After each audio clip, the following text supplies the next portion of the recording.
Well, hello, hello, hello, everyone, and welcome to a new episode of He Said, He Said, He Said, a look at the world from a seasoned black man's perspective.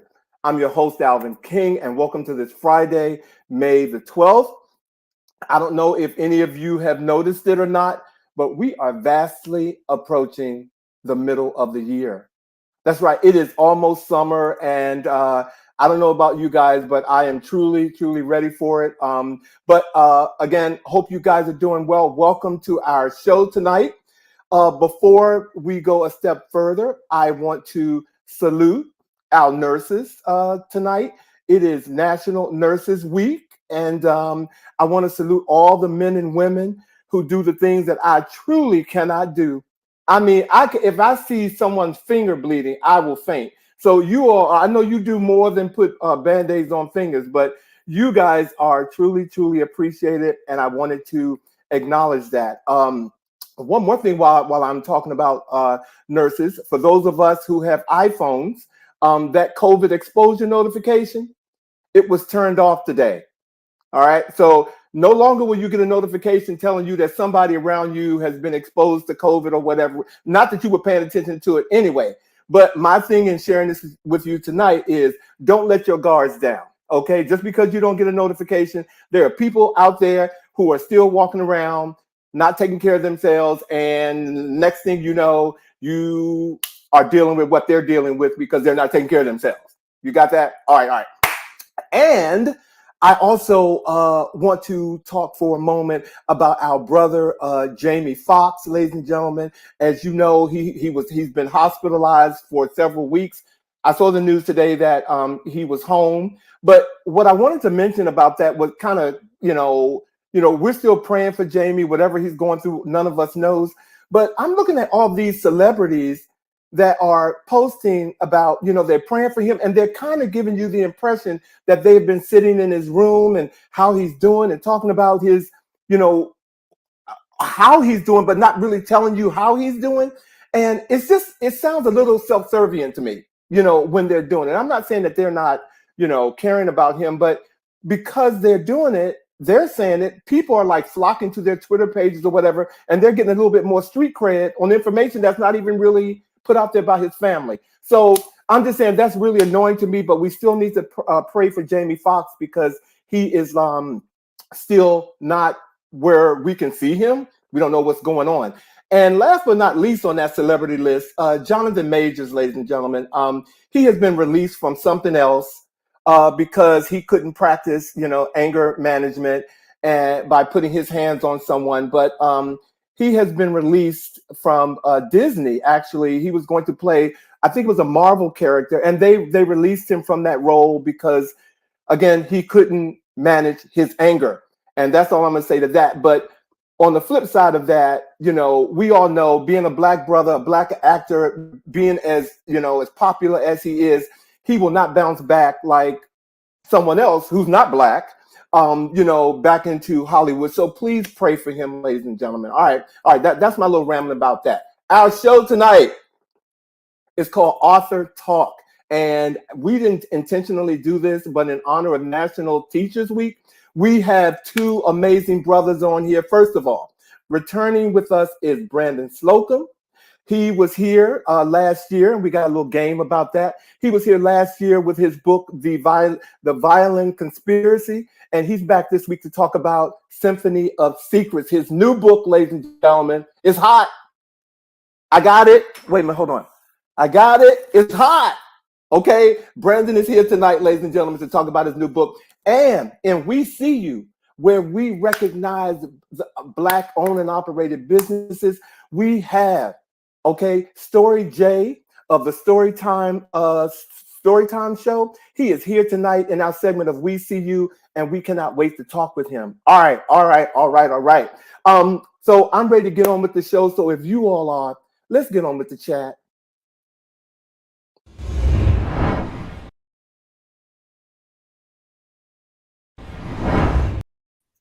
Hey, What's up? hey, gentlemen. How y'all doing? How y'all doing? Doing fantastic. Yeah, happy Friday to you guys. Yeah, I'm back from a quick little trip to New York City. where I got to see Life of Pi. Are you familiar with it? It's The about the movie book. it's on a play. It's a play. It is on Broadway, and it is really Stop. amazing. And the night that we went to see, as we're going in, people are leaving saying, "Oh my gosh, I can't believe there's an understudy." And I'm like, understudies can sometimes be fantastic. Went somewhere. Maybe it was a female. Anyway, we got there. People were leaving because they didn't want to see the understudy who was on. Turns out that it was a female understudy for the role of Pi, which is the first time it had ever been done with female.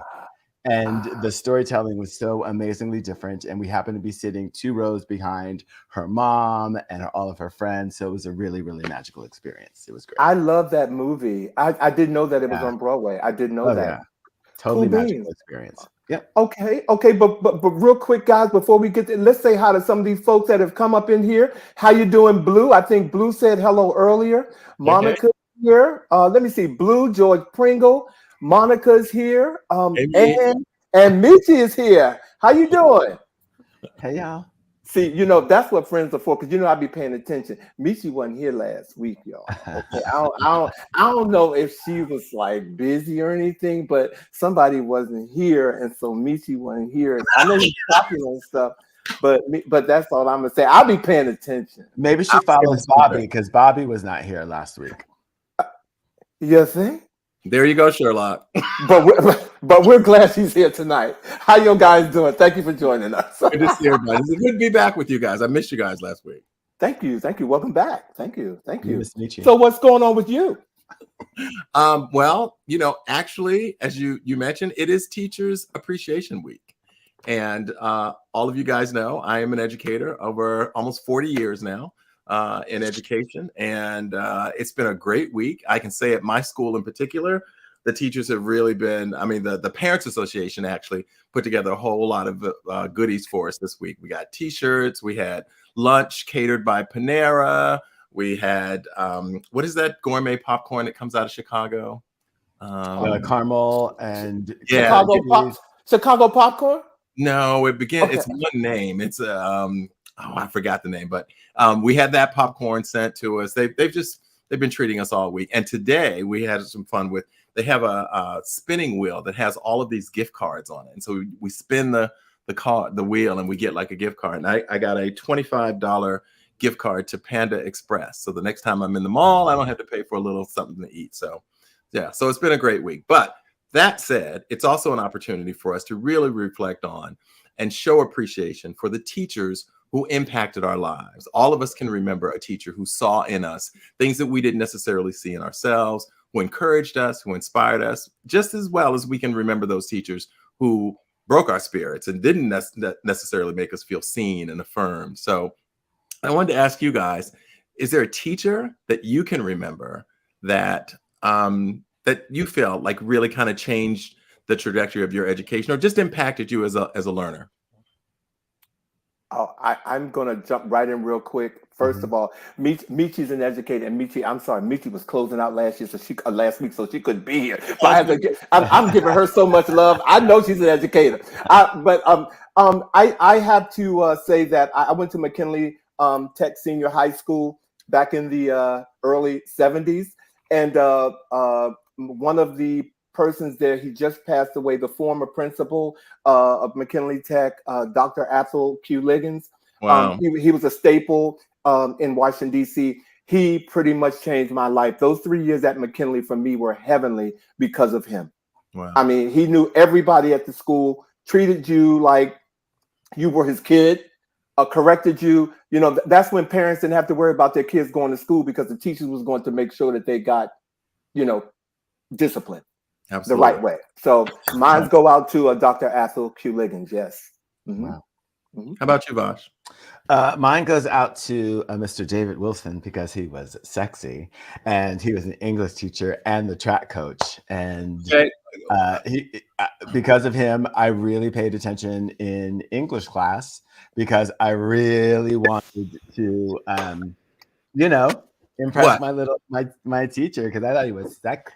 So you had a crush on your teacher? Oh my gosh, yes, I did. Not quite the direction I thought this was going to go, but never.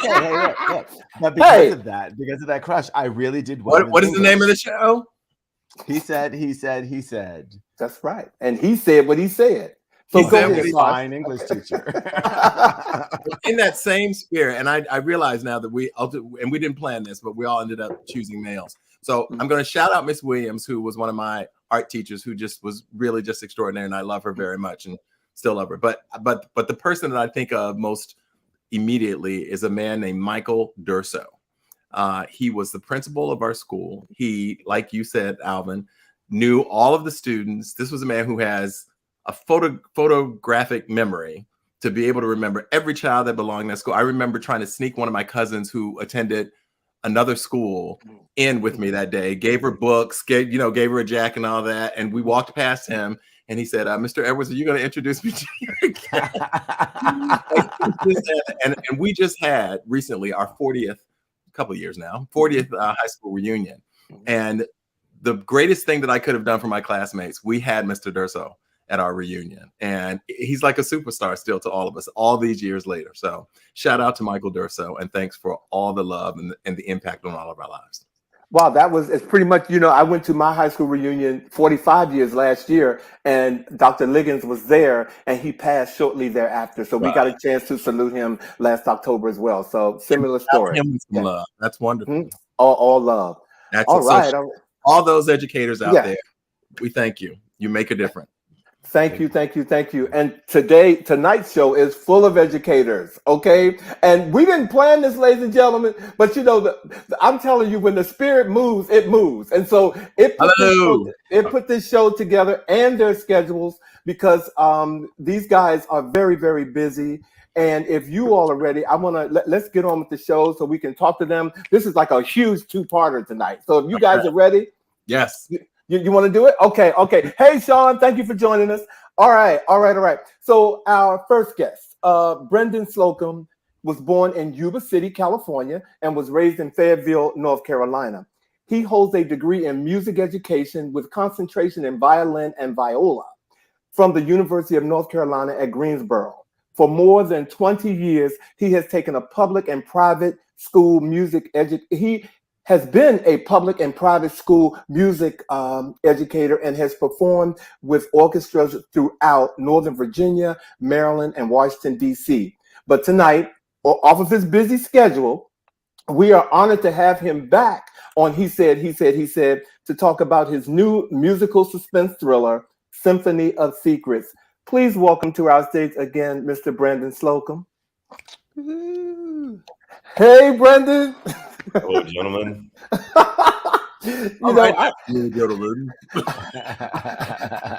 See, I got to say, it's about the voice for me. It's the voice, okay? It is the voice. Welcome back, my brother. How you doing? I'm tired, but I'm really, really happy to be here. It is truly an honor to be welcome back. So thank you guys so much for having me.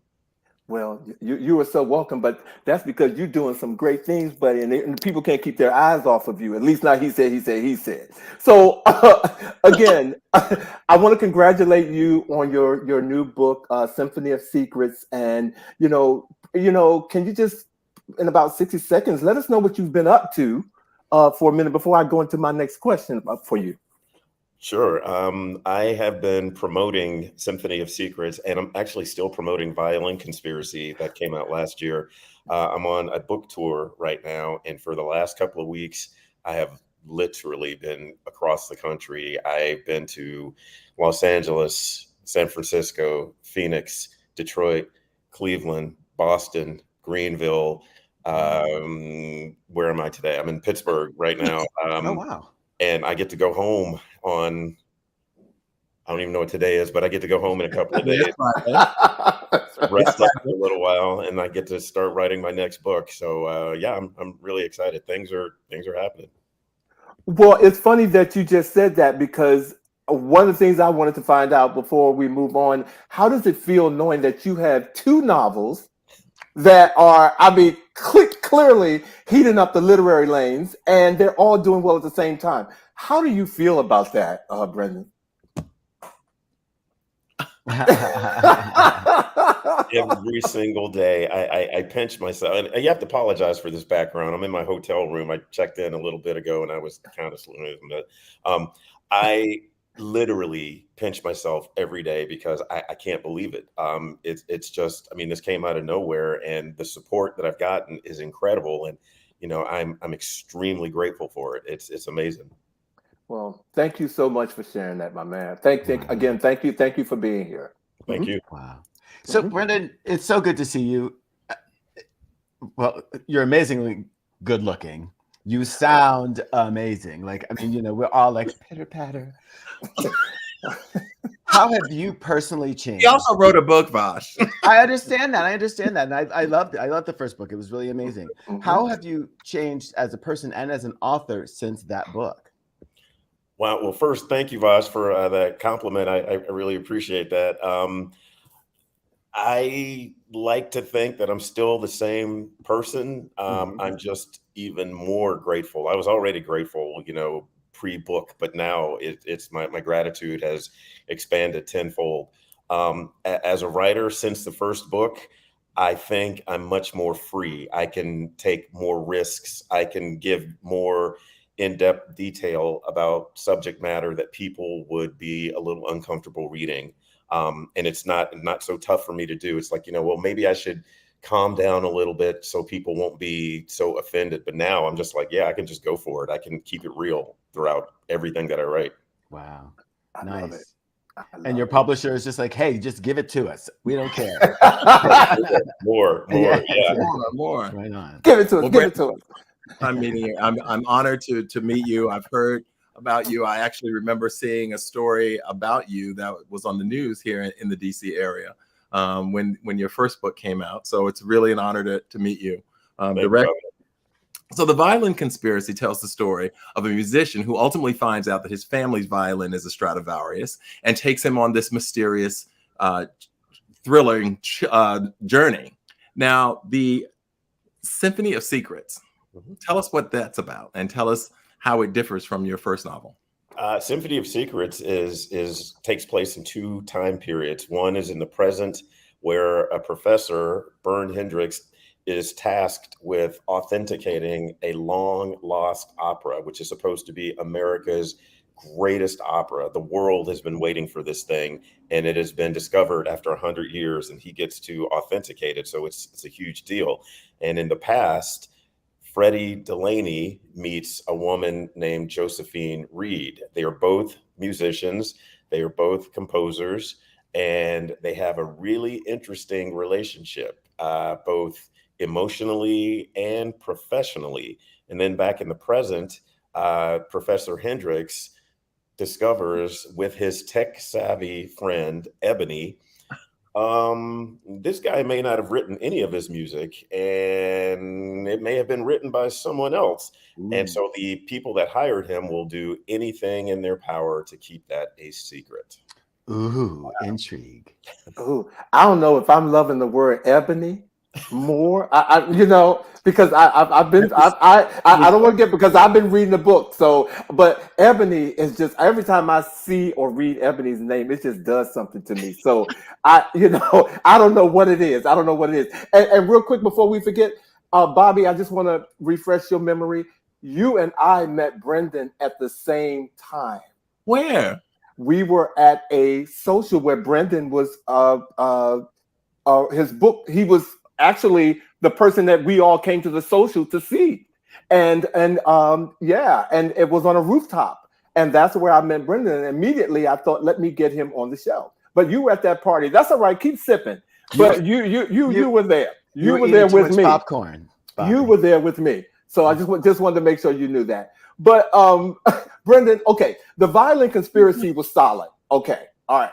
But like you said, you have confirmed what I was thinking. You seem to be having so much more fun with writing Symphony of Secrets. I mean, you have a refreshing, a looseness, an excitement and confidence that I just feel when I read the book. And clearly the novel will appeal to a thriller fan and not just a person who's into classical music. What were some of your favorite moments in writing Symphony of Secrets? Well, that's a good question. I think one of my favorite parts was, I really like writing family interactions. And there's a chapter where Bern and Ebony go down to North Carolina and they meet the family, the descendants of Josephine Reed.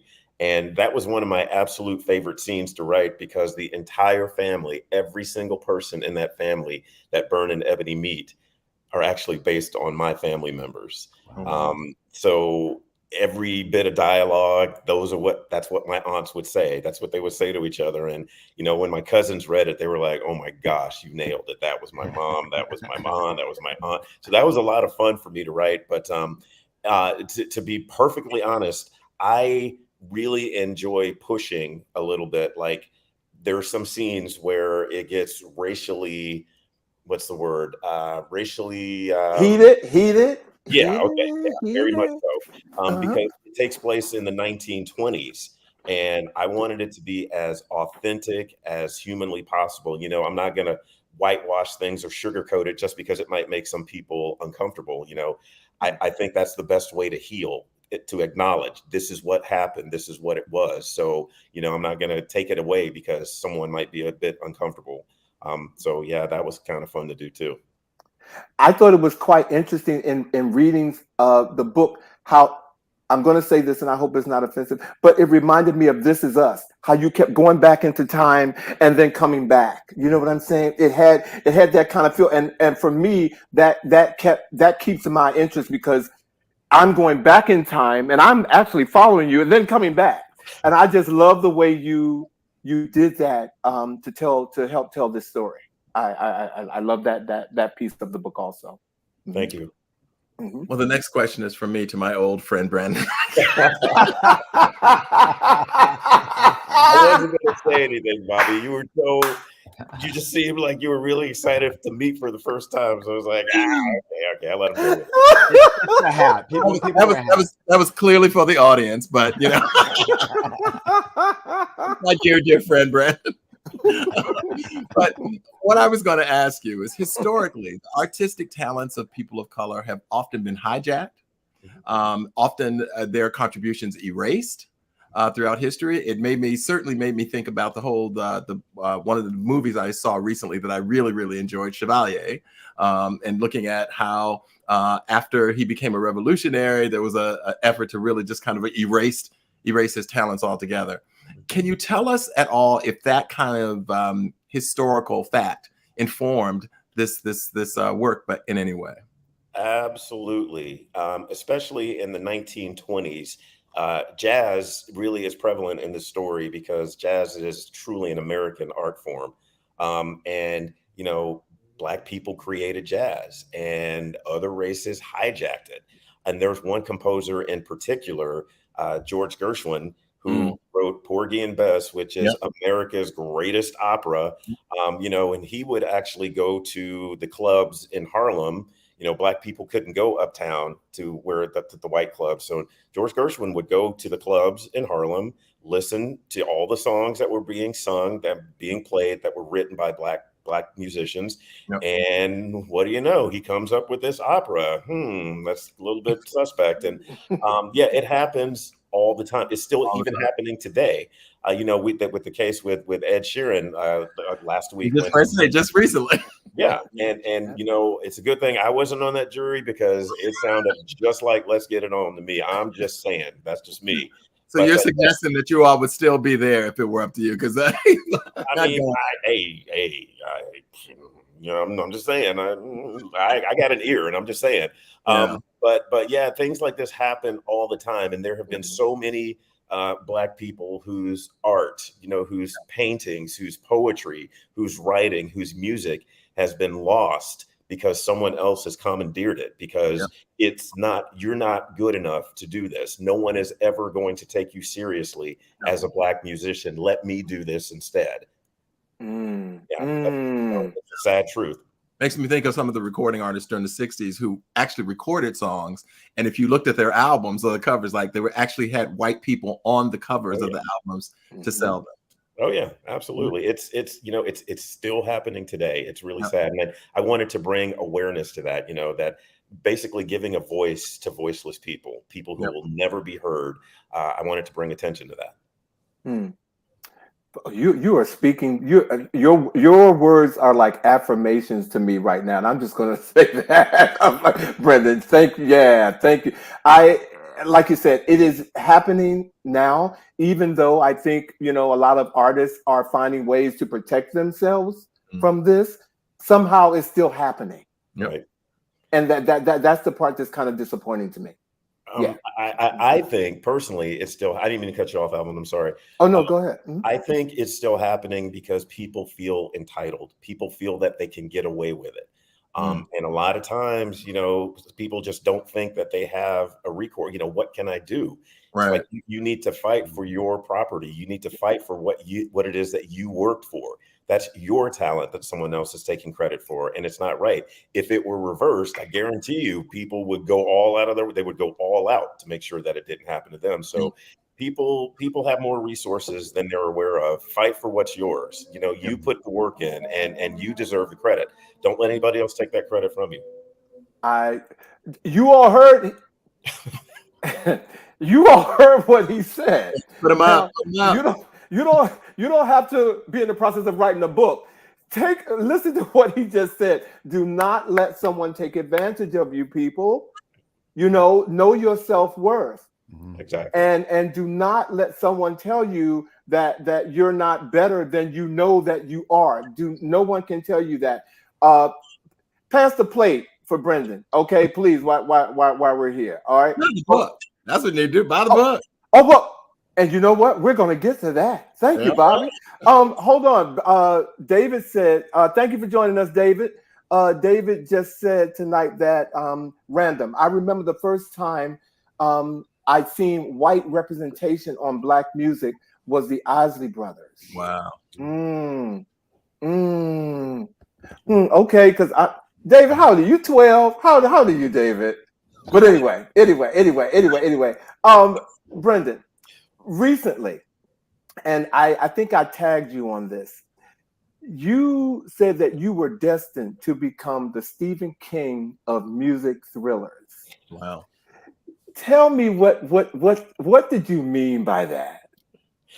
All right. So I have some lofty expectations of myself. And I'm like, I'm having so much fun writing and meeting people and people talking to me saying that as a result of reading these books, they've something has awakened in them. They've changed in some way for the better. So I want to keep doing it. And you think of horror novels, you think Stephen King, and I want to be that person. When you think of musical thrillers, think Brendon Slocumb. That's what I want to be. And every one of my books is going to have some type of musical slant. And I'm just going to go ahead and tell you guys now, I just got another 2-book deal. So I'm really excited about that. Wonderful. Right on. You know what?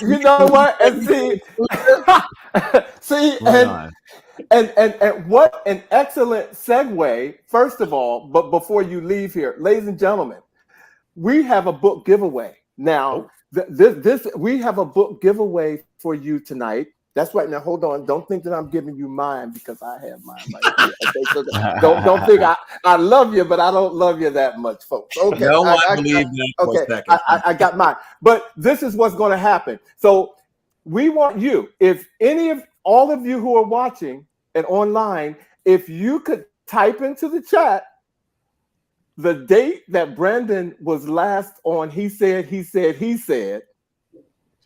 then you will have this book sent to you. All right. The actual date. And Vash, you want to elaborate on that? I do. It needs to be the perfect hashtag. It has to match because we're going to use the system within StreamYard to pick the winner. So it needs to be in a specific format. So let's just say, everybody, Alvin, Bobby, Brendon, for example, if let's just pick a date. If the date happened to be April 15th, 2022, you should put hashtag 15 April 2022. I'm just saying if that happened to be the date. It doesn't, you enter once, just type it in the comment wherever you're watching. Just type it once. It doesn't matter how many times you do it, and we'll be able to pick a winner from that. But type that in, and we'll ultimately be able to find who won and give you a book. So they ready, set, go. All right. Well, ladies and gentlemen, we know the answer, right? Huh? Say what? We know the answer. You know the answer. Well, I was actually on the show. Yeah, I do. I was actually. I was there. I think I was there, but I'm not. Can't be certain because some people pretend to be busy. I'm not. Okay, I'm not that busy that I don't forget where I am. But anyway, that's another talk show. No, we were all there. But ladies and gentlemen, we have to let this brother go. Brendon, we really picked and choose how we wanted to have our communication with you because we know that you've been on the go and we know that you've been busy, but we had to get the word out about, Symphony of Secrets. It is excellent, and congratulations. Guys, how much I appreciate it. Thank you so much for having me back. And, when my next book comes out, hopefully you'll have me back again. I would love to be here. And Bobby, I'll be like, I can't wait to meet you again. I even have a picture with him the day we met you. So that's all I'm gonna say. I got receipts, and so I know that. Good seeing you again, bro. but Brendon, thank you for joining us again. Don't go away. We want to bring you back, to say goodnight. But thank you for joining us and for indulging us in this conversation. And congratulations again. Thank you, guys. Thank you very much. All right. Well, guys, wasn't that sweet? My good old friend Brendon. Yeah. I really, really enjoyed talking to Brendon, and I'm so happy for his success. And like I said, the violin conspiracy is still gaining traction. It's still out there climbing the literary, walls and or whatever they call it when a book just keeps on selling. Mm-hmm. So for him to be out there doing double duty, right? That's a blessing. Also on the new 2-book deal. That's wonderful. He said exclusive. Yeah, yes it is. Yes it is. Well, our next guest, ladies and gentlemen, if you guys are ready, I want to go ahead and get him in here so we can have that talk with him. This is our segment, We See You.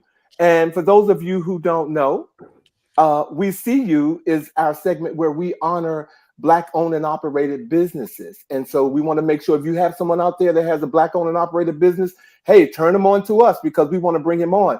But this gentleman has come from, I'm just going to say faraway place, but I'm going to go ahead and introduce him, ladies and gentlemen. This writer and art teacher hails from New Orleans, Louisiana, and moved to Los Angeles, California in 2005 to pursue a career in animation.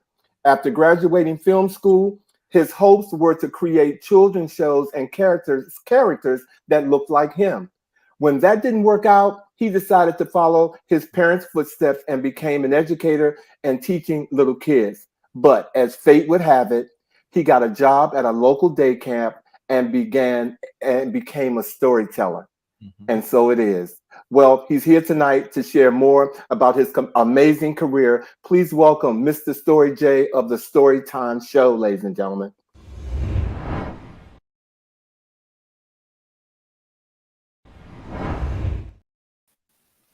Hey, Story J. Hello. How are you guys doing? Welcome. Good to see you. Thank you guys for having me. Thank you so much for having me. No, thank you for being here. Been following you. Thanks to Vash turned me on to you. I'm gonna give Vash that credit. And I have been like, where has this guy been? I mean, you just like all of a sudden you became my new. What's that show that used to come on? The cartoons used to come on. The Black Albert. The Black. What it was. What was Albert it? Fat Albert, not Black Albert, and the Jacksons. Did I say Black Albert? Did I? You did. I did. The black guy who was full figure. Yeah, it was. But welcome to the show tonight, Story J. Thank you. My God. This is live. Okay, Story J. Back up now. That's what I'm going to say. Story J, if you could, for our viewers, because we're just meeting you, take about 60 seconds to tell our viewers who is Story J.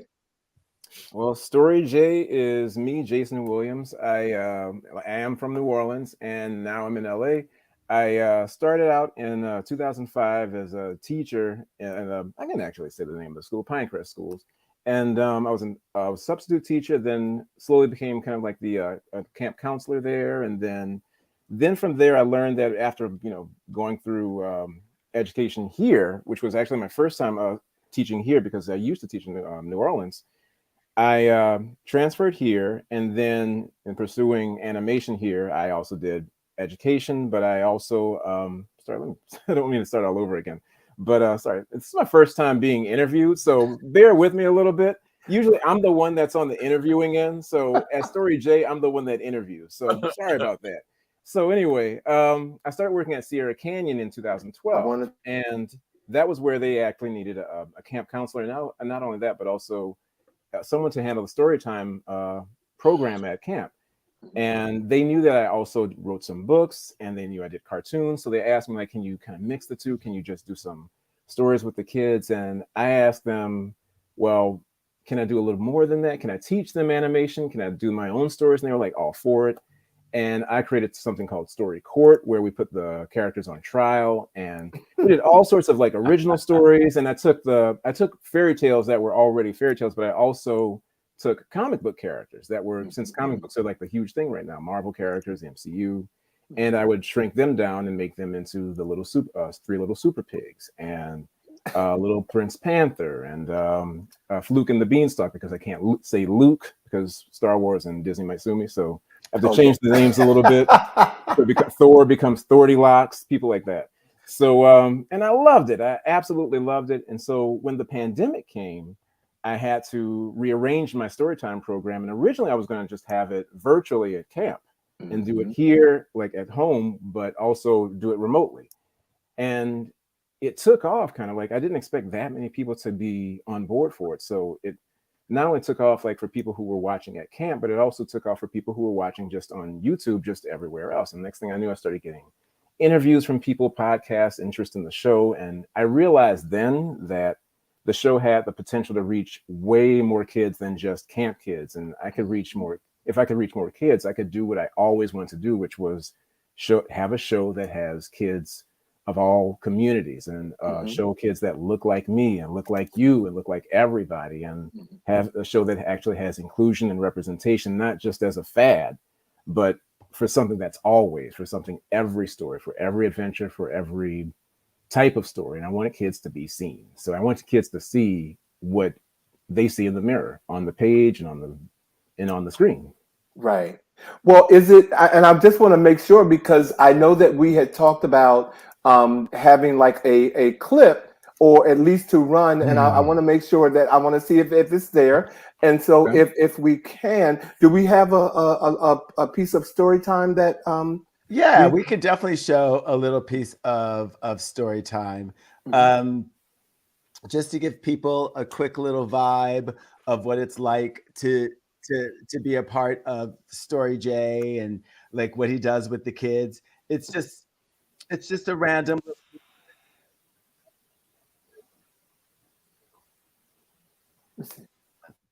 Let's see. Ladies and gentlemen, we are so live that, you know, again, you can come over. Yeah, there we go. Exactly, LPP. Wasn't I being a good helper by getting the book you wanted? You were, kiddo, and you are. But interrupting someone or dropping books that aren't yours may not be the best way of being a helper, even when you're so ready to help out. Maybe raising our hands, so I should ask next time. That would make me happy, buddy. Just like you guys were helpful today in delivering the books to me. Or like our teacher when she helped us out today in teaching us and taking us on field trips and getting your books. Yes, just like that. She helped get my stories to me just in time. She was an amazing helper. I love it. See, look, ladies and gentlemen, creativity at its best. Did you see that? Thank you very much. Did you all see that? So and I just have one more question before, you know, I release you to these, you know, these hosts, because there's something else. So is there anything, any moments that from doing the story time with Story J that you would like to share as one of your favorites, and particularly one of your favorite characters from what you do? That is hard. I would have to say Little Prince Panther. I'd have to say Little Prince Panther is my favorite character. Even though Thordy-Locks is only because he's like my right-hand man, because that's me doing the voice, and he's kind of like a good, quick character. Like most people use Muppets, or I use cartoons, so Thordy-Locks is my right-hand man, but I would have to say Little Prince Panther is my number one favorite because he's my go-to guy for my conscience, my heart, my everything in the show. When I first made the cartoon for Little Prince Panther, the original short for it, that one was tough because I knew it was at a time when it was right after it came right after George Floyd, and it was actually more of a response to George Floyd and Trayvon Martin and everybody who had come and all the kids who had been shot or just misrepresented or anything.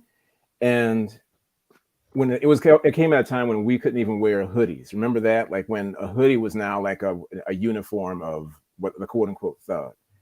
And so I decided to make a cartoon or a short that could teach or talk to Black kids and kids of color and moms of color who have had to have the talk with their kids about like, okay, if you go outside, don't do this, don't do that.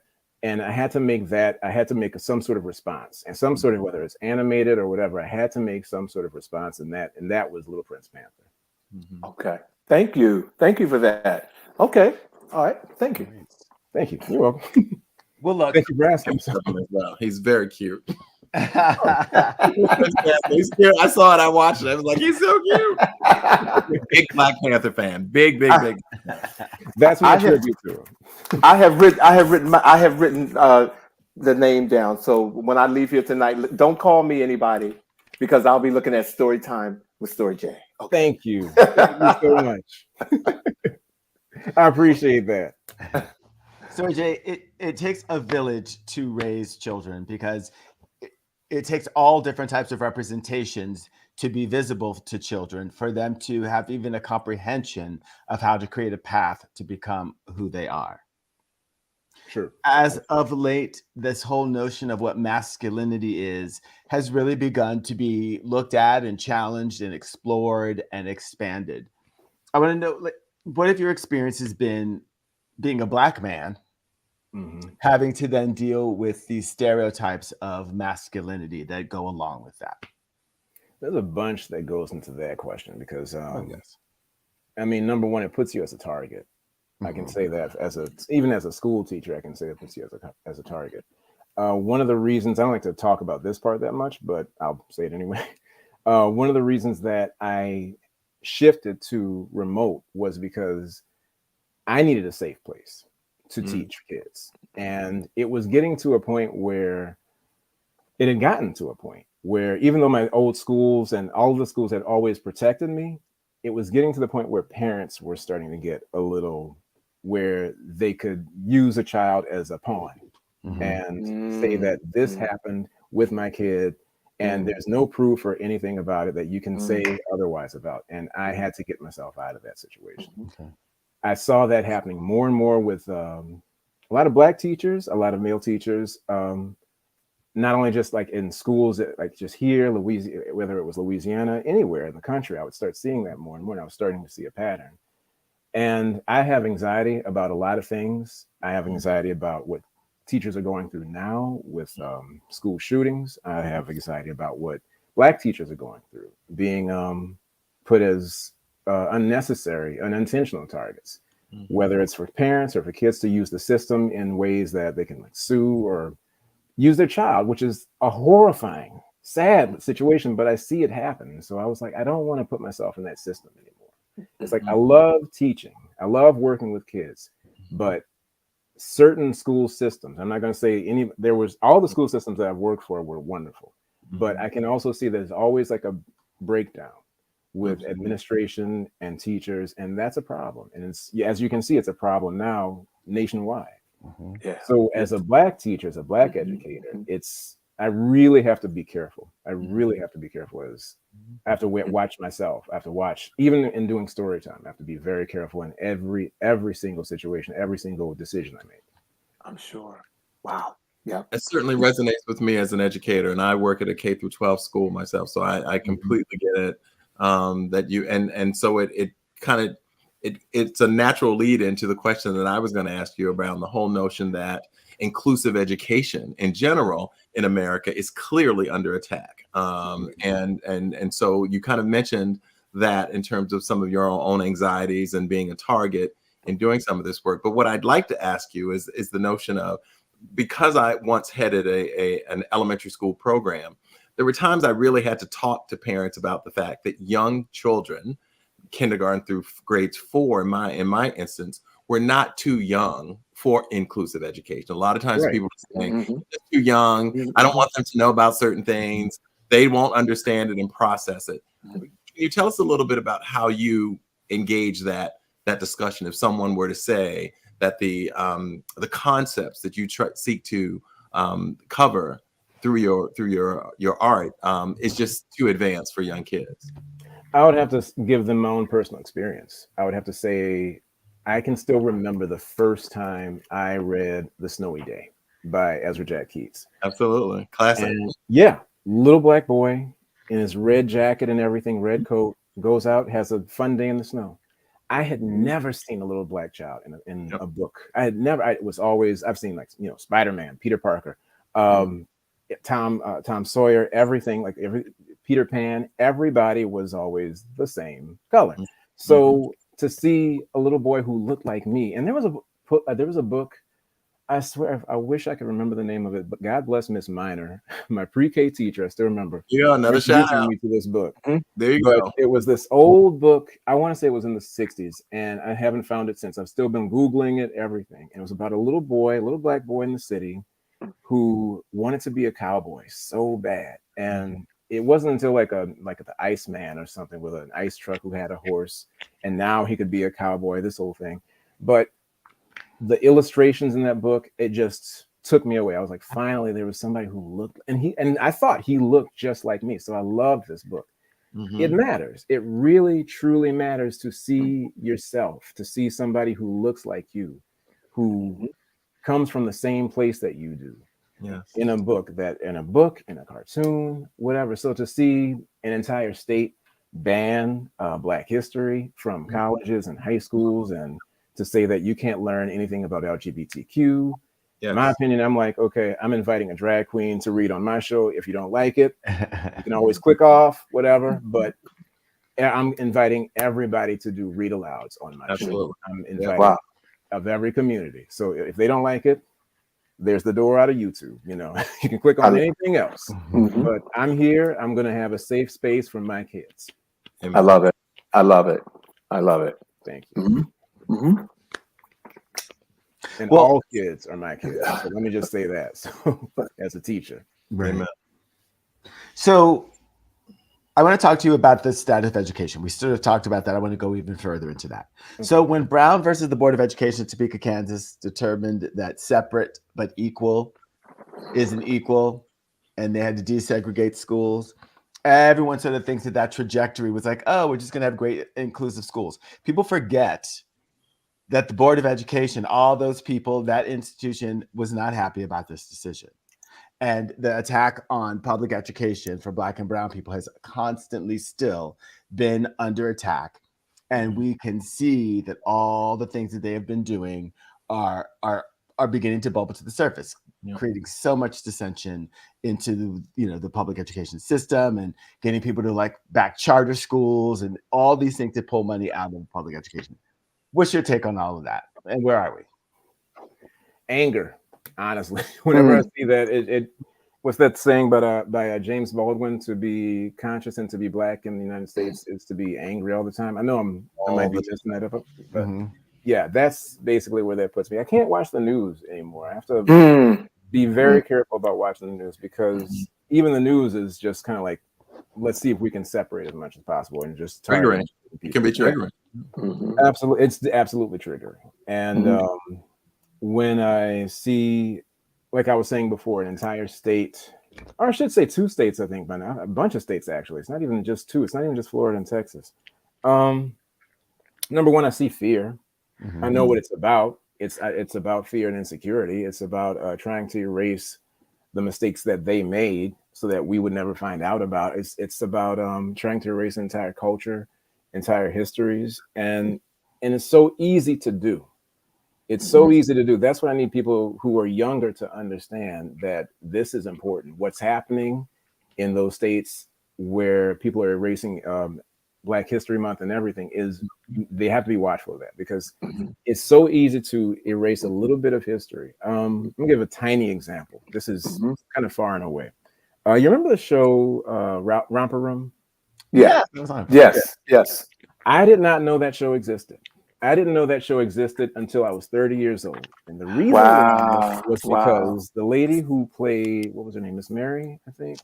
Miss Rebecca, something like that. Miss Rebecca, whatever. I forgot her name. But that show was outlawed in the southern states. And I didn't until like around like 1970s, like late 70s. And the reason why was because they found out because of medical reasons, the lady had to have an abortion for medical reasons. And it got out, and the South said no more Romper Room.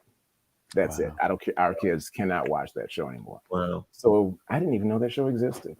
Wow. Oh my God. That's easy. That's how I had to find out when I got here, when I got to LA, and people were saying like, you never heard of, look at the magic mirror, all that. I was like, no, I don't know what y'all are talking about. I know Captain Kangaroo, Reading Rainbow, Sesame Street, Dusty's Treehouse. I've never heard of this show. You didn't see that. That's how easy it is. Yeah. Well, thank you. That was some education that I didn't know, because I grew up on Romper Room, and I didn't know when it went off. I just thought that I was an adult and that I just need to go to school, get out the house. Like I thought it was over. But I'm going to change the mood for a little bit. I think Story J, you said that doing Story J saved your life. Yeah.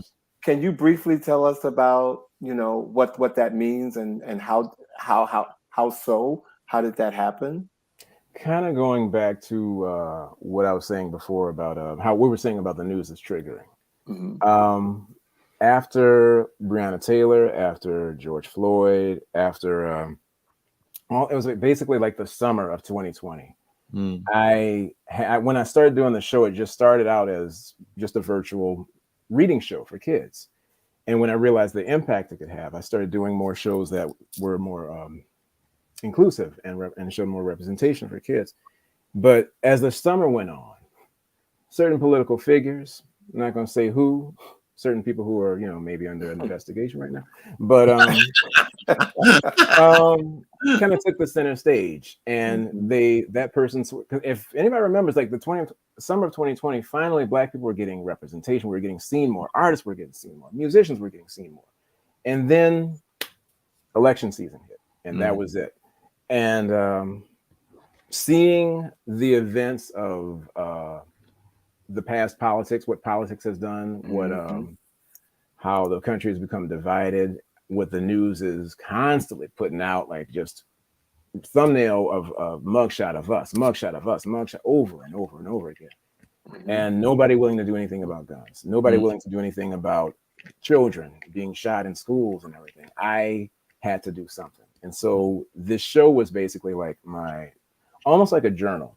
If someone just writes in a journal, they can write all their feelings out. I can respond some way with this. I can somehow tackle what's happening with some niceness, with some quiet, because the kids, they're just being inundated with all this stuff. They're just finding out some bad news constantly, over and over again, everywhere. Adults are finding out bad news over and over again. So I wanted some safe space, originally created for kids, that would show like a place where they had people that looked like them, that was safe, that was quiet, that didn't have all the mess of outside. And in doing so, I realized little by little, I was doing that for me too. Like I needed to see this. I need to hear this. And so I wrote the things I needed to see. I wrote the things I needed to hear. Because like we were saying, going back to what kids need to see growing up, I always wanted a big brother. And I wanted somebody who was there to tell me that no matter what, you are okay as who you are a little bit. You are great. You are worthy of everything you want. I needed somebody to say that when I was growing up. I think a lot of kids and a lot of adults might need that too. So that's why I create this show. That's why I do this, because I need to hear these things too. Well, we're glad you're here. Believe me. Okay. Thank you. Thank you for sharing that. Thank you. I have it's kind of a strange question, but I, in watching some of your shows in preparation for our time together this evening, I noticed that most of the time, if not all of the time that I saw it, you have a hat on. Oh, what is the significance of the hat? And then you show up to right here. where's the hat? This is the hat. I wasn't sure if y'all wanted the hat or not, so I was like, okay, I'll be Jason Williams and be serious. And do all the, do the serious talk. It seems significant because every time I saw it, I was like, he's in that hat. So yeah, what is the story behind the hat? I was like, let me put it right here just in case they want to see the hat. So let me get the familiar. Now I'm Story J. Okay. Now I have to be rated. I have to be very clean cut and everything. So the hat is really your persona. That, like, once I put the hat on, that's when I feel more relaxed right now. That's crazy. Okay. So I should have the hat on. Okay. But as Story J, like, yeah, I can kind of be cut out a little more. I can like relax a little more, but it's also, as my wife said, it's me, but how'd she put it? In drag. Me times 2 or me times 3 or something like that. Vash said in drag. Well, he said in drag. But first you're born naked. The rest is drag. The rest is drag. So okay. Well, look, we are unfortunately at the end of our interview.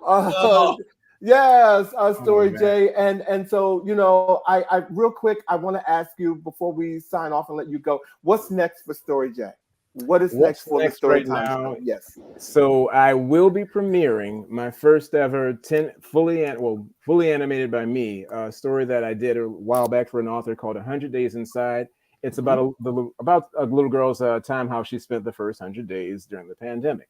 Wow. And that's fully animated by me. I just completed all the animation for it. I'm just now waiting on Madison Wright, who's the co-author, who's about 11 years old, but is doing all the narration for it. So we're just waiting on that.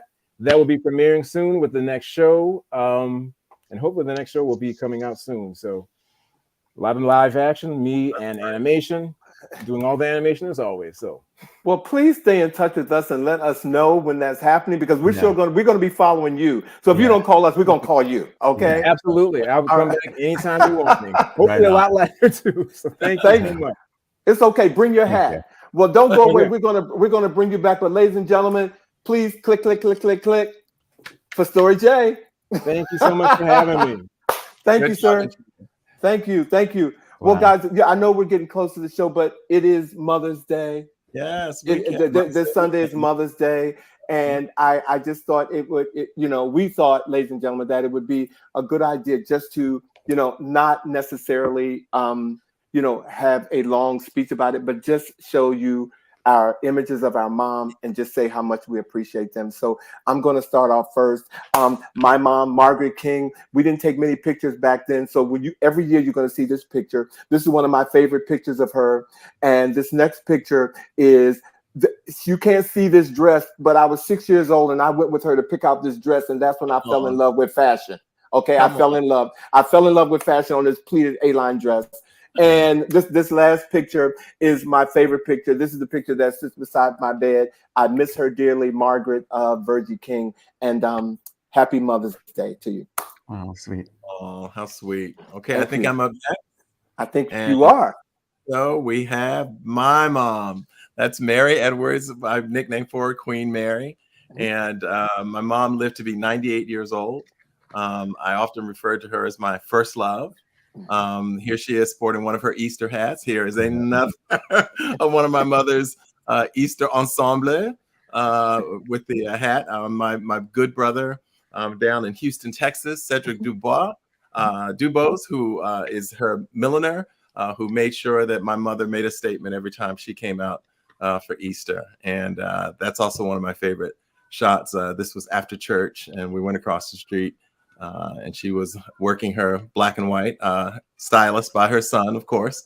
And so I want to send out a special heavenly love to my mother, my first love, Mary A. Edwards, aka Queen Mary. Happy Mother's Day. Thank you. Sweet mama. That's my mama. So my brother and I, that's me, the tall one, my brother at the bottom. So you can just get an idea of like what our eyes all look like. My mother she looks like a mail order bride, doesn't she? She looks like Frida Payne, and that's a compliment. She looks like Frida Payne. I said, "Oh my God, Frida Payne!" Yes. Totally. That's my mom, like back in the day. And then this is her just recently. My mom has always been a fashionista, always been into clothes, always looked impeccable, and I just love her. She taught me style and to be fashionable at all times. I was in high school before I wore my very first pair of jeans. Wow. Me too. Yeah. Me too. Yeah. Me too. Well, thank you guys. Happy Mother's Day, mothers. Thank you, Vash and Bobby, for sharing. If we could bring back Brendon and Story J, if they're back in the back, we want to bring them back before we close out. Next week, ladies and gentlemen, on May 19th, we're doing our Let's Get Newsy show as we prepare for Memorial Day weekend. So please tune in next week. And before we let them go, I want to share our words of the week. It wasn't until I started reading and found books they wouldn't let us read in school that I discovered you could be insane and happy and have a good life without being like everybody else. And those were the words of John Waters, ladies and gentlemen. So we want to close on that note, but we also want to close on saying thank you to Story J and to Brendon Slocumb, and congratulations once again to everything you guys are doing. Yes, absolutely. Okay. Author talk. We love author talk. That's right. Thank you. So please come back again. And ladies and gentlemen, we look forward to seeing you next week on another new episode of He Said. He said. He said. You all have a good night. Great week, everybody. Bye, guys. Thank you. Good night.